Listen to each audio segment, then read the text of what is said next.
Mesdames et messieurs, on vous a laissé une petite note, hein, comme quoi c'est le match des étoiles de la MLB qui s'en vient, mon Dieu. Quoi, fin de semaine prochaine, pendant la semaine, en fait. Mais là, ça tombe en pause. Ça va tomber en pause quand cet épisode sera publié. Alors, pourquoi pas? Mais ça me désole, moi, un petit peu de tout ça parce que. Écoutez, on apprend cette semaine que Shohei Ohtani, ça va pas super bien son genou. Hein? Puis ça a même fait en sorte que, bon, ça va, il frappe, tout ça, mais il ne sera pas du match des étoiles. Puis, moi, le truc que j'ai écrit, c'est, bon, c'est pas un vrai match des étoiles sans Shohei Ohtani. Ça sera un vrai match des étoiles quand même, mais mon Dieu que c'est dommage que tu n'aies pas le meilleur joueur au monde pour ton événement marquee, pour ton événement qui sert à vendre des billets. Et il y aura certainement aussi, je pense qu'il y aura un petit peu moins de partisans de l'autre côté du Pacifique qui vont regarder ça. Hein. Puis t'auras pas Aaron Judge non plus. Tu parles de meilleur joueur du monde, t'auras pas le deuxième non plus. Aaron Judge est blessé, il sera pas là. Mais oui, effectivement, le Japon, à moins que, bon, peut-être que l'arrivée de Munetaka Murakami, qui est fraîchement remis de blessure, qui va prendre part au concours de circuit du moins et au match aussi. Peut-être que ça va aider à ramener un peu quelques partisans japonais qui auraient préféré rester à l'écart de ce match-là. Mais non, effectivement, c'est dommage qu'on ne puisse pas voir Shohei. On sait que ce gars-là, toutes les fois où est-ce qu'on a fait des blagues et tout sur lui, ça reste probablement le joueur le plus talentueux de l'histoire de la MLB. Lance et frappe littéralement, que dire de plus.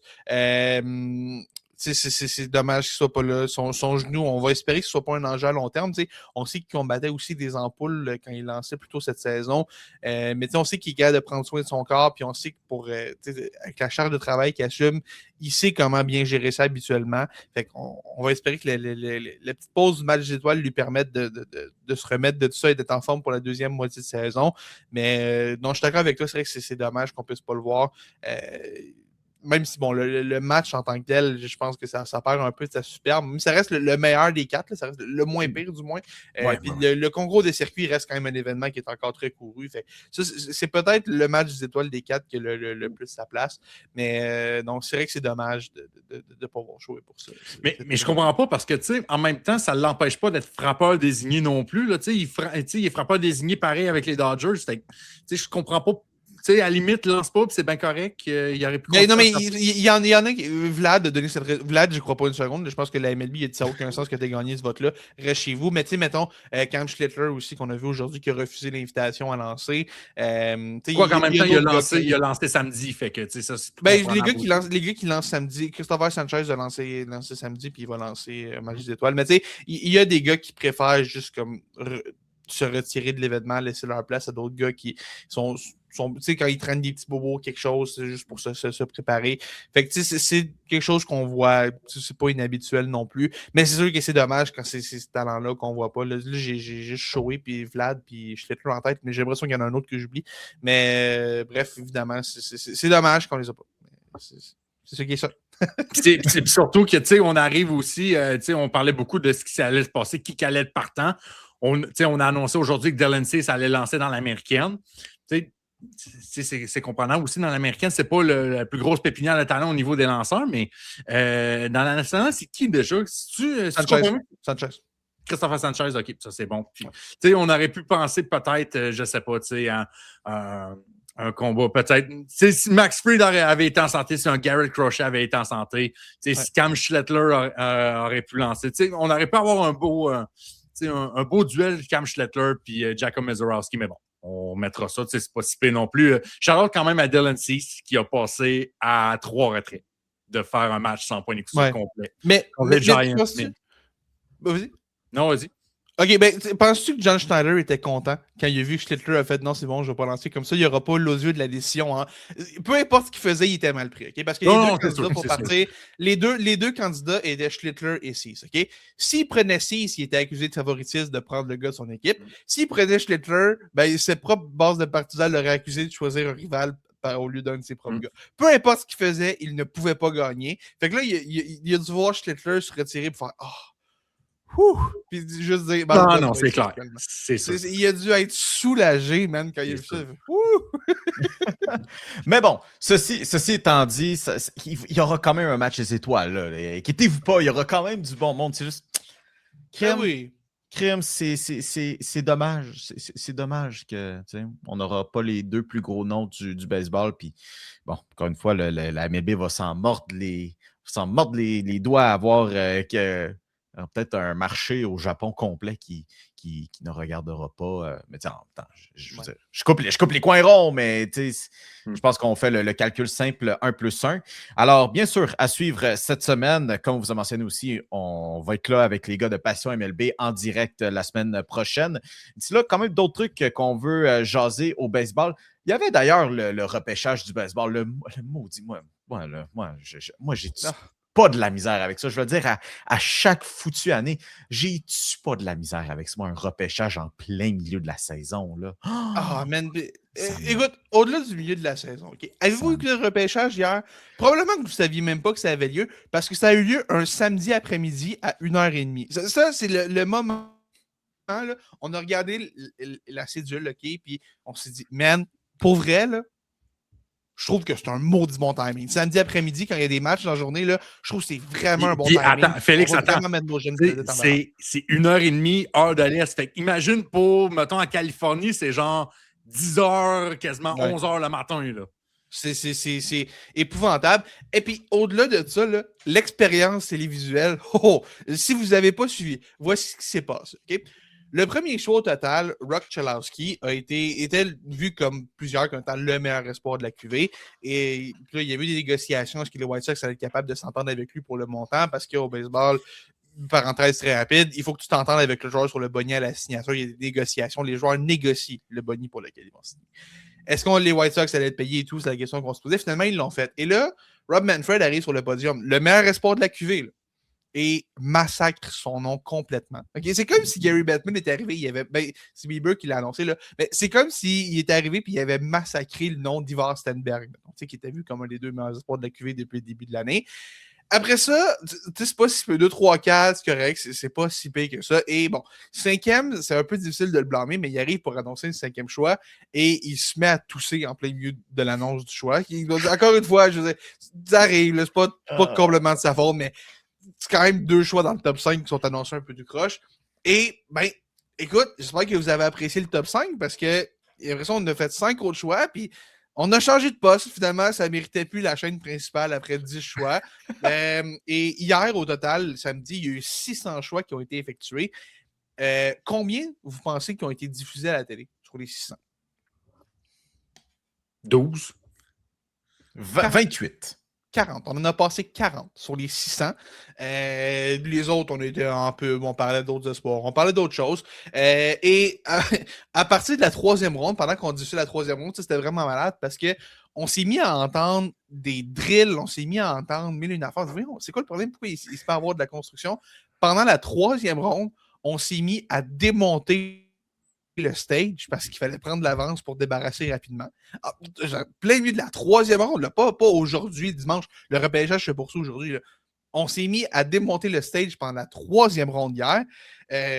Puis écoute, c'est encore une fois, man, juste essayer au moins, si la MLB veut essayer de vendre ce produit-là, d'intéresser le monde, est-ce qu'on peut essayer, s'il vous plaît, de faire quelque chose d'un peu plus professionnel qui a l'air un peu moins crocheté? Le fait, au baseball, les espoirs, c'est très rare qu'on se présente au repêchage. Puis je pense que ça joue un rôle majeur dans pourquoi c'est difficile de ça. Puis tu sais, le fait aussi que les espoirs, c'est dans plusieurs années qu'on va les voir seulement. Puis tu sais, l'an dernier, je me souviens quand Eli Willits avait été le premier choix du repêchage, on l'avait comparé à peut-être un bon Anthony Volpe dans quelques années. Anthony Volpe qui est peut-être le joueur le plus ridiculisé de toute la ligue en ce moment. Là. Le premier choix, tu le compares à ça. Fait que tu sais... Il va falloir essayer de créer un petit quelque chose avec cet événement-là si on veut vraiment y faire prendre de l'ampleur. Sinon, on fait juste le garder pour un petit trip de nerd de baseball avec des gars qu'on connaît pas. Puis, mais j'espère que dans la nouvelle convention collective, je me doute que c'est pas l'enjeu principal. Puis, mais tu sais, juste essayer de rajouter un petit cachet à l'événement. J'ai ri du repêchage de la LNH, mais Seigneur, c'était vraiment moins épais que celui-là. Juste une petite note de bas de page, ça serait intéressant. Juste ça, là. Juste... Oui. Tu sais, en caractère Arial Black, genre Hey. 6 points italiques. Là. Ah, tu sais, au moins juste mention comme. Même pas un plan concret, juste une intention de rendre ça Ouais. plus intéressant. C'est plate en plus parce que depuis 2-3 ans, on sentait que la MLB avait pris un peu d'ascendant. C'était pas énorme un peu. Il y avait eu des efforts qui avaient été faits pour justement, tu sais, rendre le repêchage comme un événement, tu sais, le mettre durant le week-end du match des étoiles. Tu sais, Mio, je peux comprendre ton point là-dessus, mais honnêtement, je pense qu'il n'y a pas de meilleur moment dans l'année en ce moment que de mettre le repêchage, même si c'est en plein milieu de saison. Il n'y a personne qui va regarder un repêchage de la MLB en plein mois de décembre. Il n'y a aucune chance. Il n'y a aucune chance. Ouais, mais c'est le fait que c'est en plein milieu de la saison. Non, je comprends, mais... Je comprends. Ben de la misère avec ça. Mais c'est ça, mais tu sais, ça faisait 2-3 ans qu'on était comme, OK, on fait un effort, on met un peu plus d'effort dans, tu sais, rendre ça un événement, tu sais, avec la télévision et tout ça, puis on vient comme de faire 2 pas en arrière juste avec aujourd'hui. Là. Je dis pas qu'on est rendu au même point qu'il y a 5 ans, là, mais c'est pas loin. Là. C'était épouvantable. Finissons avec ça, Pop, là, et vu qu'on entame cette pause du match des étoiles, ben pourquoi pas regarder où est-ce que... regardez d'où est-ce qu'on est, c'est quoi la situation, c'est savoir d'où on vient, c'est savoir où on s'en va, où est-ce qu'on s'en va, où est-ce que les équipes s'en vont pour cette fin de saison. Boys, est-ce qu'on starte une bonne séance de jinxage bien comme du monde? Oh. Allons-y. Moi, j'avais envie d'établir un peu mon classement final au match 162, rendu au match 94. Parce que pourquoi pas y aller de prédictions audacieuses un peu là-dessus. OK. Fait. Voulez-vous mes vainqueurs de la division pour commencer? Vas-y. OK. Je vais commencer l'américaine, OK? Félix, je suis désolé, mais les Yankees ne gagneront pas la division cette année. Mais par contre, dans ma boule de cristal, ça va jouer dans la dernière semaine. Je suis sûr que ça va jouer dans la dernière semaine. Mais j'apprécie que tu les jinx. J'apprécie que tu mettes les Rays parce que ça veut dire que les Yankees vont gagner la division. Et voilà. Je suis ton ami. Écoute, honnêtement, là, j'ai envie que ça se réalise, mais j'ai peur que, justement, tu sais, j'arrive de ça, puis j'ai l'air complètement con d'ici la fin de l'été, là, mais les White Sox, là, j'aimerais tellement ça qu'ils gagnent la centrale, pour vrai. Ça serait on se rappelle, il y a 2 ans, cette équipe-là a battu le record pour le plus de défaites en une saison, là. C'est 2 ans après, on gagnait la division. Hein? Puis tu sais, quand on dit historiquement mauvais, c'est que c'était littéralement historiquement mauvais. Ah non, c'était complètement fou de voir ça. Tu sais, Miguel Vargas a passé littéralement des Dodgers à cette équipe-là il y a 2 ans. Ce gars-là a déjà 20 circuits cette saison. Je ne sais pas qu'est-ce qui s'est passé. Tu sais, c'est juste plate que Munetaka Murakami a manqué une bonne partie de la première moitié de saison, mais qu'est-ce qu'il aurait pu accomplir? Il est revenu. Mais là, il revient. Les Guardians ont l'air du bébé au bâton, les Guardians ont l'air du bébé qui tousse, là, en ce moment, tu sais, le fameux meme du bébé qui tousse. Fait que j'ai envie de voir ça. Puis dans l'Ouest, ça, là, pour vrai, là, j'ai essayé longtemps, là, puis fuck it, là, les Rangers du Texas vont gagner cette division-là. Je sais pas comment ils vont y arriver, mais on dirait, honnêtement, là, on pourrait supprimer l'Ouest de l'Américaine en ce moment parce que personne ne veut gagner cette division-là. J'aime ça. C'est fou là-dessus. Avec mes wildcards, bon, Félix, premier wildcard pour les Yankees. Par défaut. Cleveland va finir 2e et c'est là un peu que ça me fait mal de dire ça parce que malgré tout le hype qui se passe en ce moment, mes Red Sox vont juste manquer à court. Puis ça va être les Astros qui vont passer. Ben, au moins tu es réaliste avec tes affaires. Puis même tu vas pas me te dire, je pense que tu n'as pas été assez aventureux dans tes prédictions de classement. Mais écoute, j'ai tassé Seattle. Seattle menait la division, je pense encore, il n'y a pas plus tard que la semaine passée. Mais encore là. Puis plus loin, si l'histoire nous a rappelé une chose, c'est de jamais sous-estimer les tabarouettes d'Astros. Puis Jordan Alvarez va gagner l'MVP, c'est ça qui va être absolument incroyable. Dans la nationale, et c'est peut-être là que j'ai hésité le plus là-dessus, mais je vois les Braves gagner. En fait, je voyais les Phillies gagner cette division-là, mais là, je me suis rappelé que Ronald Acuna Jr. va débuter. La réhabilitation va jouer pour la réhabilitation. Et j'ai toujours en tête que Tarik Skubal va finir la saison à Atlanta. Fait que pour moi, Atlanta va gagner ça. Puis les 2 autres, ben là, c'est facile, c'est Milwaukee puis les Dodgers de Saka. Ouh! Les Dodgers avec 12 matchs d'avance et demi vont gagner à 10. Avec Philly, les Cubs et les Cards de Saint-Louis, comme wildcard un peu. Mes excuses à Marlins Nation. Game Marlins Nation, je suis vraiment désolé. J'aimerais ça. Mais je vois... Oui? Avec Otto Lopez au match des étoiles. Charles Otto Lopez, qui est en train de... qui a la meilleure moyenne du baseball majeur en ce moment, littéralement. Oui. Oui, quelle saison. Quelle saison. C'était déjà été dans les dernières années comme un des beaux morceaux à Miami, là, mais vraiment continue à prendre prendre du galon, devient un des meilleurs joueurs, même des meilleurs frappeurs de contact de la Ligue. Mène la Ligue pour les coups sûrs, pour la moyenne, pour bien des stats offensives quand même, qu'il faut le saluer. Un Montréalais d'adoption. Qui a joué pour les Blue Jays. Les Blue Jays, évidemment, ne le voyaient pas dans leur plan. Les Giants l'ont pris.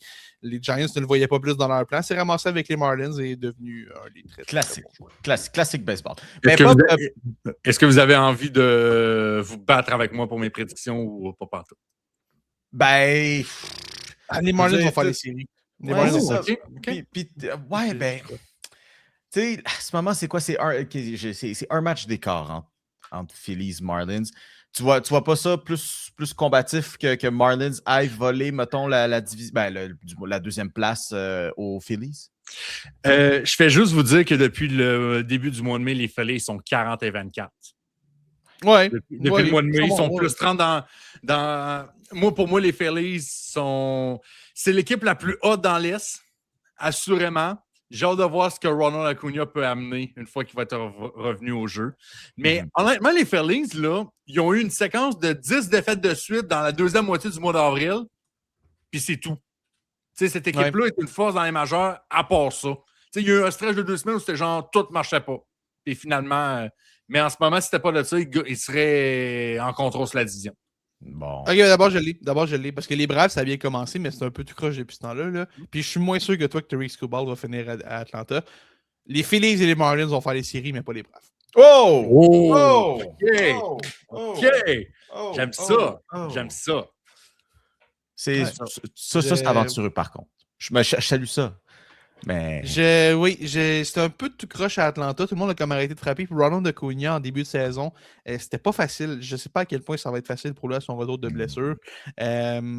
Je prends l'audacieux pari. J'en suis conscient que les Braves ne feront pas les séries. Ben, je comprends un peu parce que Atlanta sont 9 et 18 depuis que Ronald Acuna Jr. est blessé, qui est le pire dossier du baseball majeur en tant que tel.